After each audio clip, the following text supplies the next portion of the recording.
মেয়েরা তো ছোট থেকে টক খেতে, আচার খেতে অনেক পছন্দ করে। আজকে অনেকগুলো মাছের আলুঘাটি করলাম। রাজশাহীতে আসা ১ বছর হয়ে গেল, কিন্তু এখন পর্যন্ত বিকেল বেলায় রিক্সায় চড়ে রাজশাহী শহরটাই ঘোরা হলো না। হ্যালো এভরিওয়ান, আসসালামু আলাইকুম। কেমন আছেন সবাই? আমাদের প্রত্যেকের জীবনটাই না আলাদা, প্রত্যেকের জীবনেরই একটা আলাদা আলাদা গল্প থাকে। কেউ অতীতকে ভুলে গিয়ে নিজের বর্তমান পেয়ে অনেক খুশি থাকে, বর্তমানকে নিয়ে ব্যস্ত থাকে। আবার কাউকে দেখবেন নিজের বর্তমানকে রেখে দিয়ে অতীতকে নিয়ে পড়ে আছে। মানুষ মনে হয় এমনই হয়, তাই না? সত্যটা শুনতে চাই কিন্তু মিথ্যাটাই বিশ্বাস করে। কালকেও খুব যত্ন করে নিজের হাতে অনেক কিছু রান্না বান্না করেছি, কিন্তু আজকে সেগুলো খাওয়া যাচ্ছে না বলে আবার তাড়াতাড়ি করে রান্না বান্না করে গোসল করে নিলাম। একটা সময় ছিল যখন আমি নিজের হাতে জামা বানিয়ে সেটাতে হাতের কাজ করার পরে আমি পরতাম। তো ফুলকারি কাজের জামা আমার অনেক পছন্দ ছিল, সেই ভাবনা থেকে এই জামাটা বানাইছিলাম। এটাই হচ্ছে আমার হাতের বানানো লাস্ট জামা। মানে এটার ওড়নাতে এত বেশি কাজ ছিল আর সেগুলো কমপ্লিট করতে করতে আমি অতিষ্ঠ হয়ে গিয়েছিলাম। তারপরে আর নিজের হাতে কখনো জামা বানানো হয় না। তো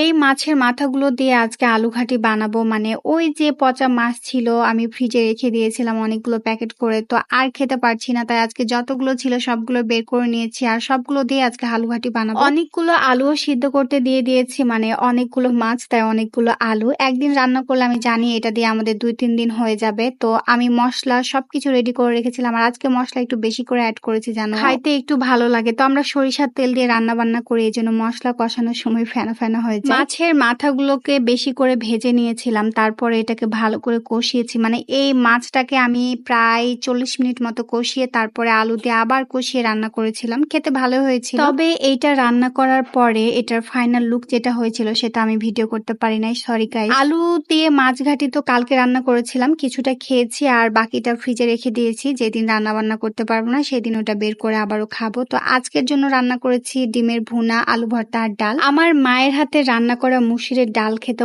অনেক ভালো লাগে। আমি ট্রাই করি আমার মায়ের মতো করে রান্না করার, কিন্তু কেন জানি না পারি না। এক একদিন ভালো হয় আর এক একদিন খারাপ হয়ে যায়। তো আমি আচার দিয়েও ভাত খেতে খুব পছন্দ করি। আচার দিয়ে ভাত খাইতে আর কে কে পছন্দ করে বলো তো? এগুলো হচ্ছে বড়য়ের আচার।